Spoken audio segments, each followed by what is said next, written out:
What's y'all, your girl G here. Welcome back to my channel. We are going to get into this episode of Love/Life After Lockup. We have reached the finale. We are ending these stories before we start a whole new season. And a lot of these relationships ended up about what we expected. Okay, we know this show definitely isn't gonna have the record of a high IQ situation. Okay, we're not looking for grade A relationships when it usually comes to people who is dating straight up out of prison. So yeah, but let's go ahead and get into these stories because some of them ended out really good, and I'm actually gonna be rooting for these people a little bit. So let's go ahead and get into Love/Life After Lockup. So Zuri and Troy basically, long story short, this is the typical story of the baby mama struggle. Okay, Troy, he running around talking about, let me see my daughter, where my daughter at, let me see my daughter. Yana, did you bring her here? What black people say, that man, what if you got a baby mama that don't let you see your child? Okay, so Troy, you had the opportunity to show that you was gonna be, dad of the year. You said you wanted your daughter to see you doing, for the community. Yana gave you the opportunity to show up and do that exact thing. Your daughter come down with your mama and you didn't even show up. You talking about you want her to see it. How did you not properly prepare for your daughter to, come and witness the very thing that you begged Yana, to do? And so Yana's in her feelings of like, well, you talking about, oh, let me see my daughter, but the one opportunity I gave for you to show up, you fell through the cracks, and so now Troy's like, oh, just because one thing happens, I'm not perfect, just because I messed up one time, now you talking about like holding my daughter from me, just all of that. And so Zuri was over there sitting on the bench. It was funny because when Troy came back over there talking about she ain't here, she was like, yeah, she was over here talking about, oh, go get your man. And Yana said exactly what I was thinking. I mean, Zuri said exactly what I was thinking of. What you talking about, go get your man? Like, first of all, you told me stay out of it. You told me you ain't even want me involved. Like, you not even trying to get to me yet.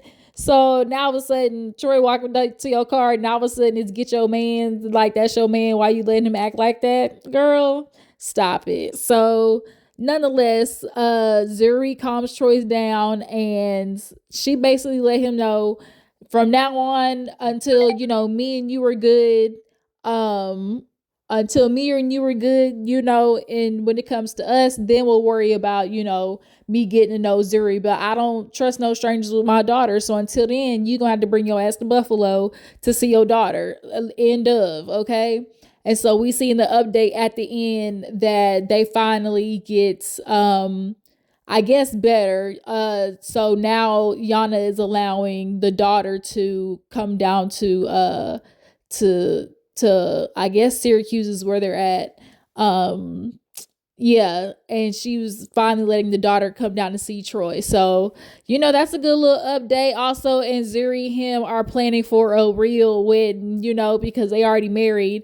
You see, he made sure to give her a nice little anniversary because Zuri, boy, she set off the whole mood with you not saying no happy anniversary in the morning. She's like, he didn't even tell me happy anniversary. Like, Yana, I'm not Yana, Zuri, you did get a heads up from old girl that, this wasn't going in the way you thought it was. So, I mean, I don't know. We'll see. But as far as couples for next time, bringing back Zuri and Troy, we can lead them. We can lead them. All right. So let's go ahead and move on. So Tennie and Rob, I know the picture looks different. I just can't find one that looks the same as the other one, but it don't matter. Tennie and Rob. Tennie and Rob. So y'all know Rob invited his mom over, and in this moment, she of course does what she usually do. While you smacking the table and flipping water across it and knocking, glasses over. Like, lady, you too grown for this. But I could feel her frustration in a little bit of Rob was saying like, oh, I know Tennie didn't put her hands on you. She know better than that. Like, Rob, you gonna watch it back and see that Teenie did. She did start it when it comes to the physical situation. But in this moment, she's like, I know what happened. I know I ain't crazy, And so she's like, man, I can't believe this. At the end of the day, you my son. But what about it was just giving real. What about us? What about us? Okay. They are wherever they're at, wherever place that they're wanting Rob to come visit on the regular and take care of. But she after she has her little fit, Rob is talking to the brother. And the mama come back and she's like, look, okay, let's try to start over, and do better. And he's like, okay, mama, but if we do that, you're gonna have to stop lashing out at me. You're gonna have to understand that, like, I got stuff that I'm trying to figure out. Like, here's a man who not only just got out of prison, is getting out of prison to then have a wife, then is getting out of prison to then have a wife and kids to take care of. Like, what do you mean? Like, he's having a huge adjustment, and the family just sitting here feeling like, literally, like, what about us? Like, you don't want to come see us, this and this and that. And it's just giving real, all of y'all hoes is greedy. Y'all was eating off Rob, but now he out in the real world and is making everyday living struggling wage like everybody else. The minute he gets some money, y'all can't believe that he ain't sending it y'all way because he ain't got none, because he's got a household to take care of. And that's what the mom finally realized of, like, yeah, that's just the, what you trying to do as being in the role of being a man, So Teenie, she sees this all on cam, and so she come back home. And she was like, like, how you not gonna tell me? Like, how you not gonna tell me that you invited this woman over? So she gets in Rob's ass, and he at first was just being like resistant to it because he was like, it's not, it's a problem that, my mom is over here, like, that I'm just trying to work things out with my mom. And she's like, no, that's not the problem. Like, I can appreciate Teenie is telling Rob, I don't mind you having a relationship with your mom. I actually am encouraging you to have a relationship with your mom. But she needs to understand that it's going to be a healthy relationship, because at the end of the day, she's sitting here talking about, like, oh, you don't come see us. But that man was in the same spot for 17 years and y'all ain't come see him. Like, y'all sitting here to worry about time. Y'all had nothing but time to come see this man. Like, oh, you don't have to come time to come see us. You don't come see us. When that man had nothing but time, where was y'all at? Like, and y'all his family. And she was getting up on the weekends with her and her kids, going to see Rob. So I understand why Teeny's just like, man, F y'all, like, for real. So, because she's like, givers got to put a boundary on it because takers don't know when to stop taking. Like, they'll continue to take, and his giving, that's what his family is, and a whole bunch of emotional, financial vultures. Okay, so yeah, they finally kind of make up. He apologizes, and he was just like, if my mama apologized, well, can we start right there? And she was like, we'll think about it, but we just need, you and your mama need to get good first before we even try to think about a relationship with me. And I absolutely agree with Tennie on that. So on the update, we see that actually, since filming wrapped, they ain't talked to old Katie Kate. I'm not surprised. I really ain't, because as Rob was saying, like, you sitting here wanting a relationship with me, but every time I call, you not answering the phone. Like, in a sense, she feels like she's punishing him, especially in the fact of that when she was sitting outside talking, she was like, like, that's why I had kids, so I could, so y'all could take care of me. Like, ma'am, she's looking for Rob to help take care of her, and it's given when he ain't got no money, you throw a fit and you want to, like, throw that back on him.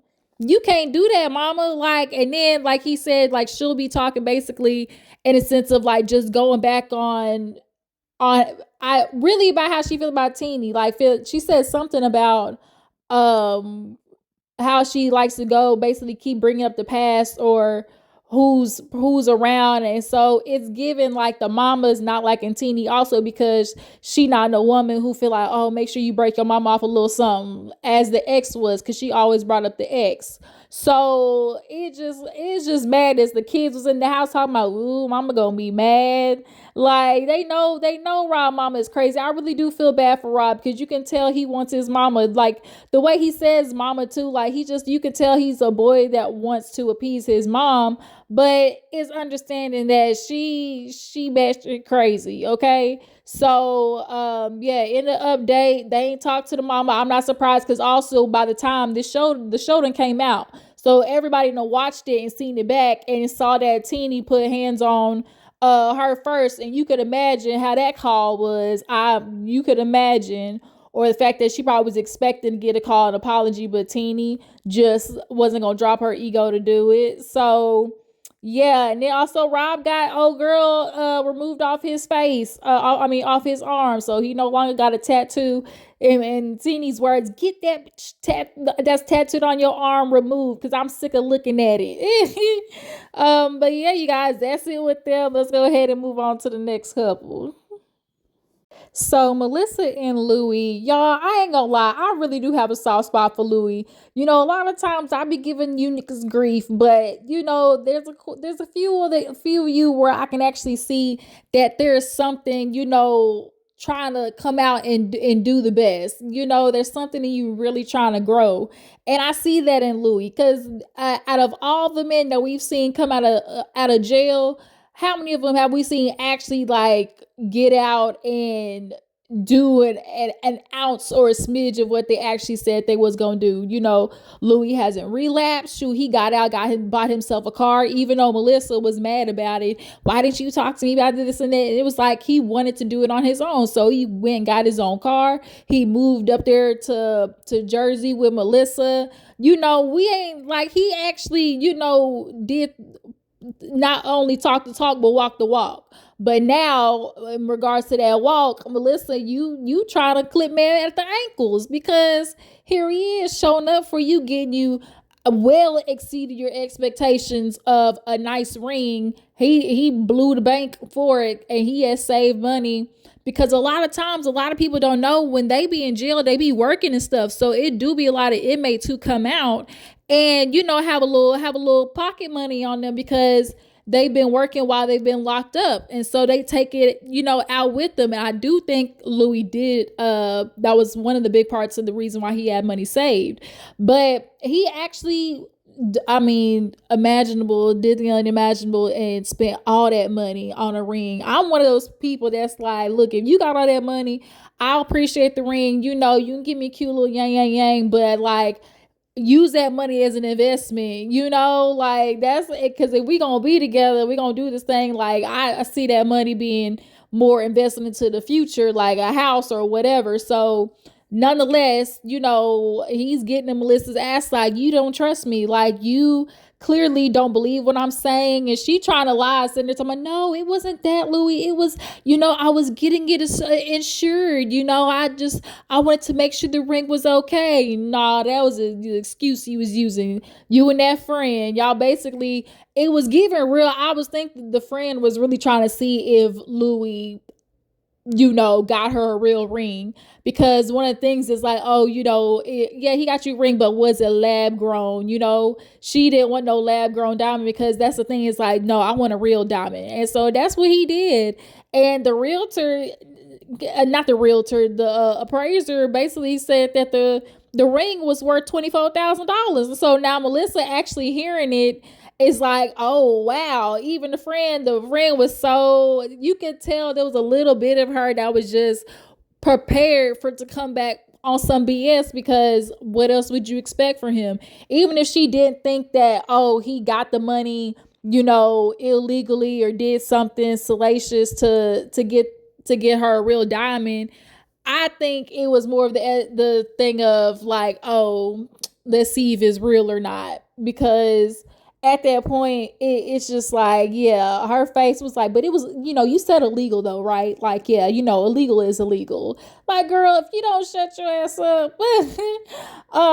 So yeah, Melissa steady trying to lie, but Louie's like, look, if we gonna be together, you can't be trying to do me how the world, does me, because that's how it always is. I'm at a job and everything's good, then it's like, oh, background check, and then once again you get the door slammed in your face, because people are still comparing you to what you used to have. And at this point, I agree with Sunny off The View, where she said, if we got a president, if Donald Trump can be president, then we need to start removing these little prerequisites of convictions in the past on your history, because look where we at right now, y'all. Trump ain't doing nothing but causing chaos and confusion. So yeah, I think definitely up to some limits. It's got to be hard, knowing you have the personality and the drive and everything to do better, but you get stuck with that convicted felon, title. But she basically apologizes, and he's like, do you trust me now? She's like, I'm working on my way to trust me or trust you. And like, this is the thing, Melissa, I know you had your niggas in the past that have done you dirty, and we know they can be dogs, trust me, we know.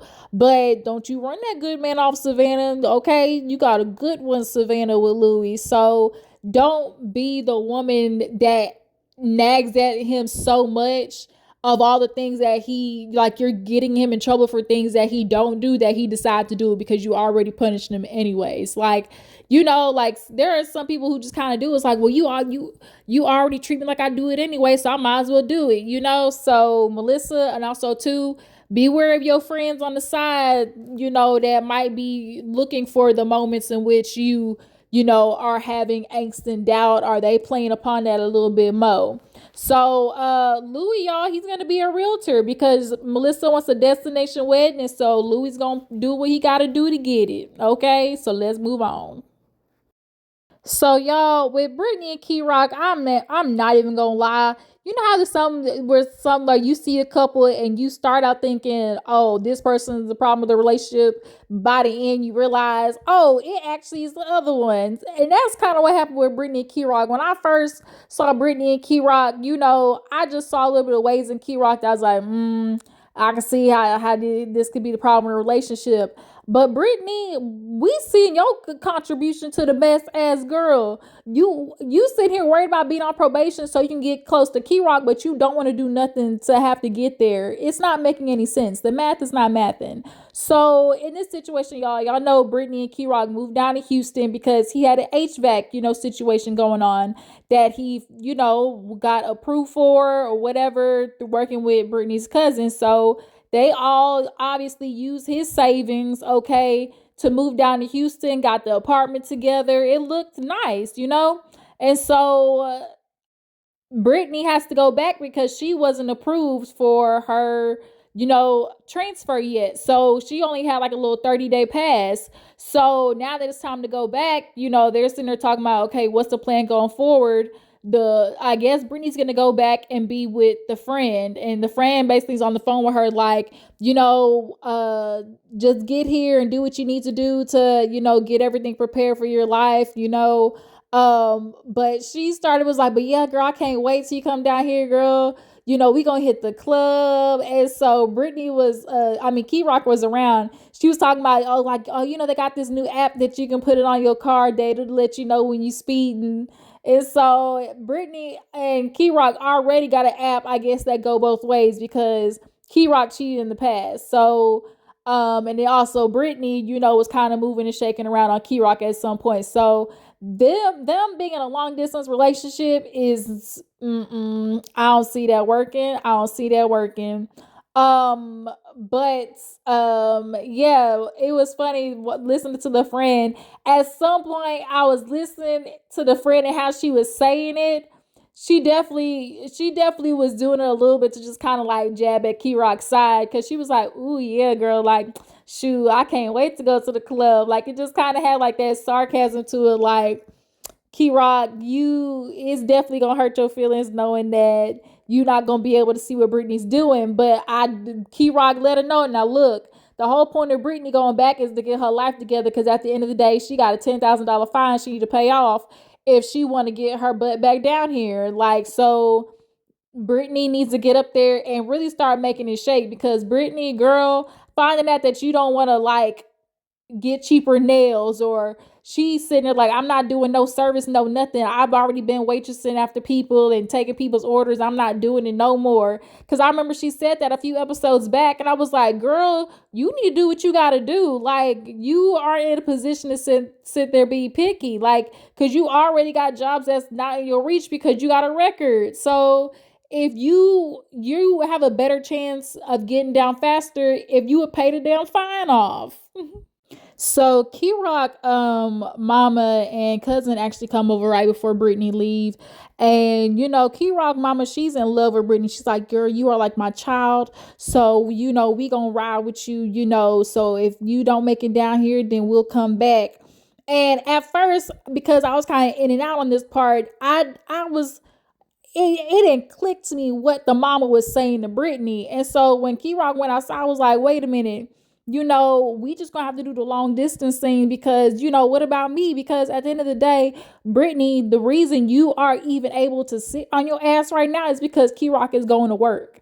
And he's like, I love taking care of Brittany. Like Kerok is scared to tell Brittany, look, you need to make some shake. Like, because he knows she emotional and crazy as hell. So he knows that. Sorry, my damn phone dropped. Um, he knows that Brittany, how she feels about it, because remember that one time when they were in the confessional, and Brittany, they asked, oh, Kerok, do you feel like Brittany needs to work? And his face, he was just like, no. Because Brittany asked, she's like, do you feel like I need to work? And he was like, no. Like, he didn't say nothing, he just said no. And he was like, next question please. So I Kerok, you gonna have to tell Brittany to nut up or something, like, girl, because you got all these fines, $10,000 worth of stuff that really could get worked down in a matter of 3 months, versus sitting here waiting for a state to approve you, when the chances are, the fact that they denied you again, girl, they have no intention on letting you into the state of Texas. So you would need to do the work. But we see in the update that Kerok went back to Virginia with Brittany, and so I'm wondering what was the cause of that, and how that whole situation ended up happening. Did he go back because Brittany, because of Brittany, and like they weren't gonna do the long distance thing? Or did he go back because HVAC didn't work or whatever, like something happened with the job that fell through? I wonder what it was. So that's it with Brittany and Kerok. Let's move on. Man, so Kim and Joey. Now, y'all know Tatum, Kim's cousin, the one, that she actually stole Joey from one time, the one that she was actually cheating on the Joey's was cheating on the cousin to be with Kim in the past. Madness, right? But they still cool, and that's part of the reason why Kim was low key bringing Joey around, because she was trying to give nanny boo boo. But Tatum done smarten up and realized, girl, you if you think you want some, go ahead and see what's happening. And now look, she in this situation now where Joey is back in rehab because he trying not to go back to jail, and you taking DNA tests trying to see if he's the pappy or not. So Tatum reads the DNA test. Joey's not the father. Kim, in one way is feeling a little bit of relief, I'm sure, because now she don't have to pay the other dude back, because if it was that Joey was the father, she was gonna owe back pay, okay? And she already ain't got no money because Joey keeps spending it all. So, Tatum, she leaves and was just like, looking at Kim like, girl, you know what to do, but you not doing it, because Kim's sitting here, because Tatum was like, look, when he gets out, what's going to happen? And, he needs to earn and show what he can do, not just be all about talk. he needs to like move in with his mama or something. And when she said that, before Kim could even answer, I said, the mama ain't finna let that happen. And then, no. And literally right after that, Kim was like, I don't think he would do that. And then, also as well, I don't think, that's something she would do herself. No. Cause she raised that man and is tired of doing it. And now she's like, you can raise him now. Cause Joey is a big ass child. He wanna sit there and not do nothing all day. And I still, like I said in the last review, I don't believe that it was Delta 8 that got him sent back. I feel like he's covering it up. He didn't tell her what it really was that got him sent back. It's giving real cocaine, okay? It's giving real Griselda. Um, but nonetheless, Kim is just kind of like, with Joey, like, I just know he has the potential to do so much and be the father. Like, I can see it, and with Tatum bringing up, like, okay, because matter of fact, Kim actually calls Joey and lets him know that, he's not the pappy. And he was like, okay, well, that's fine, that he's always gonna be mine anyway, that's still gonna be my son regardless, because Joey already, trying to fill in this role of being dad. And this is why I get so pissed off with so many women who feel like if I bring my kid into it and he feels obligated to my child, and that'll hold him on to the relationship. And it's like, stop doing that, because now y'all's children are getting invested in these men. And when it's really time for you to cut ties with that man, you can't, because now here it is, Kim, your kids are attached to Joey, and now you feel like, oh, I can't take that from them now. But you still understand and realize you wouldn't be taking nothing from them, because Joey's a bad example. This man is a drug addict thief who ain't changing his life and does nothing but run up a check. You give him, $200 limit, he come back saying he spent $6. And the only excuse he got for is, I just want to do something for myself, And every time you see him, Joey's eyes look like they barely open. He ain't been doing nothing but getting a bigger bike, okay? Because he's eating up off your plate, Kim. That man don't do nothing, and he's one of the dudes that get out and does nothing with his life, and then takes it on everybody around him because he refuses to do the work. The mama ain't trying to deal with him no more. Your daddy been done with Joey. And the thing is, you can see in Kim's face that she's aware, but she does not want to cut ties. Kim, this is bound to be nothing but a lesson, because your idea that, oh, the boys love him and, they need him around as an example. Girl, stop telling yourself that lie. Joe ain't finna do nothing but cause you chaos, confusion, and heartache. But, well, play stupid games, win stupid prizes. Who's up next? Now we got Bianca and Daniel. So when we get to Bianca and Daniel, they want to do something nice, I guess kind of semi-romantic. They end up going to the park. It was cute actually looking at the little koi fish. They had a lot in there, but Daniel basically takes Bianca to the park to try and buy himself some more time. Long story short, Bianca had the friend over, and the friend told Daniel, look, if you don't see it from my friend, cut her early. Okay, don't try to drag her through this mess with you. Now, to tell a man who just got fresh out of prison to cut a woman who is literally his sugar mama, bankrolling his life, man, the way niggas love wasting women's time. You think he finna throw away his only source of security? No. So Daniel finna buy all the time that he can. But the funny part is he's buying time off of something that is very much valid, because when Daniel says, hey, I don't feel like me and Bianca are in the place to just, be getting married.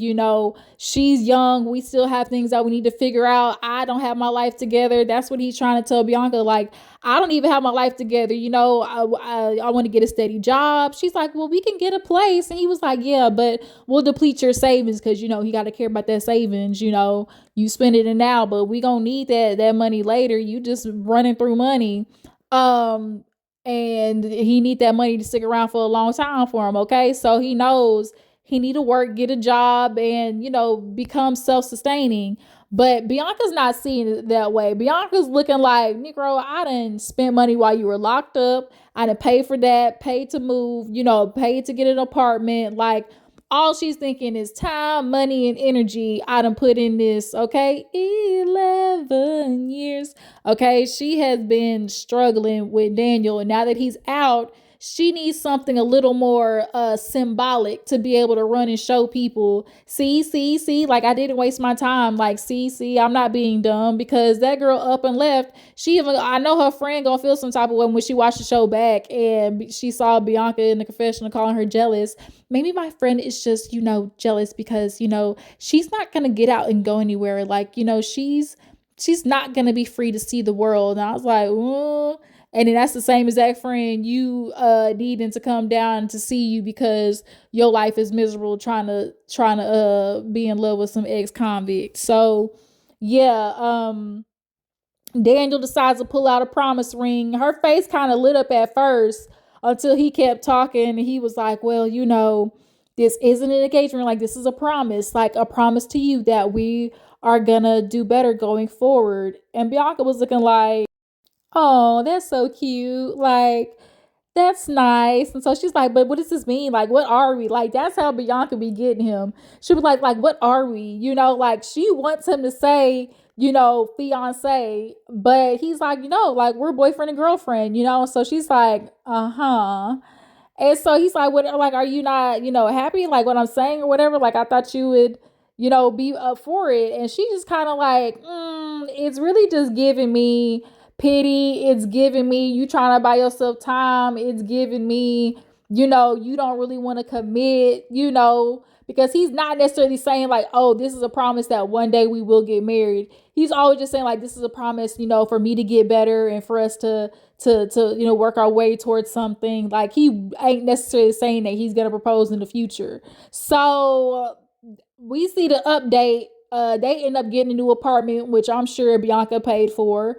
And honestly, that's it. Now, if y'all seen on Jamie's channel, she said that shout out to Jamie, that Bianca, called Daniel out for cheating. Are we surprised? No. But we only thing I can hope for them is the fact that Daniel stay sober.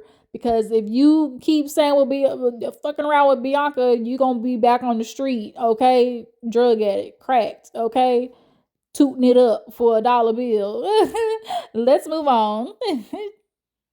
All right, y'all. So lastly, Justine and Michael. Now we know, long story short, what's up with them. They keep popping out babies like they rabbits. Okay. Michael refuses to get a vasectomy. Now I see why the mama was so upset. Y'all hear the mama? She said, she's, just really following what's going on, because the last time she talked to Michael, he talking about he was getting a vasectomy with the last baby, and you tell her that you getting a vasectomy for 2 months later, you and Justine to call her back with some, oh, hey, by the way, we pregnant. What? Excuse me? Like, because Justine, you're lucky that everything went well, but it's like y'all clearly was not getting how condoms work. Y'all got 9 kids. And so Justine, like when the mom comes, she's coming, they're, trying to celebrate the baby's birthday because it's the day before she's due, but she still wants to do something for the newest daughter. So everybody's celebrating, doing everything, and hell, she tired, belly hanging all the way down to the floor. She ready to get that baby out of there. But the mama, she goes upstairs with the girls, with Justine's grandma. And so the mom is asking, practical questions, simply of like, okay, what did the doctor say? What were the risks? Come to find out, the mama is an ICU nurse, so she gets all of this. And so with the mama asking questions, Justine already is on angst when it comes to her mama, just because of like the trauma that she has with her mom. A part of it, I think, is Justine really refusing to listen to the fact that the things that her mama is saying is valid, simply for the fact that it's her mama. She wants her mama to coddle her through the bad decisions that she's making, and the mama ain't doing it. Girl, you keep having these kids, not a smart decision. You got a man out of prison, initially not a smart decision. Then having a baby, no. And then now here it is. You have baby 8 and 9, literally 2 months apart. Not a smart decision. And then here it is. You got all these kids. And then when the mama starts asking, because she was like, oh, so the doctors say precautions. She was like, yeah, I need to think about a will. Everything was going to be split between Michael and Kylie, which is her daughter. And the grandmother heard that. And I mean, the mama heard that, was like, wait a minute. Like, I have no intention on Kylie, dropping out of school. And she was like, well, it don't matter what you think because it's handled. Like, once the responsibilities, like, God forbid anything happen, I've already decided that Kylie and Michael was going to do that. And Kylie, whatever her science class is, I know that she'll step up for, her brothers and sisters. And you know how I know? Because she told me so. And it's like, I mean, Kylie ain't really say it like that. Kylie, matter of fact, said the complete opposite. She said, I'm liking being in college. I'm liking, where this is going right now. And matter of fact, if you knew this was something that could possibly happen, why are you already having another kid? Like, why is that not something you thought about? Justine couldn't even answer the question honestly because it's like she knew. Her and Michael knew. I don't think they had any intentions of having another baby, but they refused to clearly wrap it up.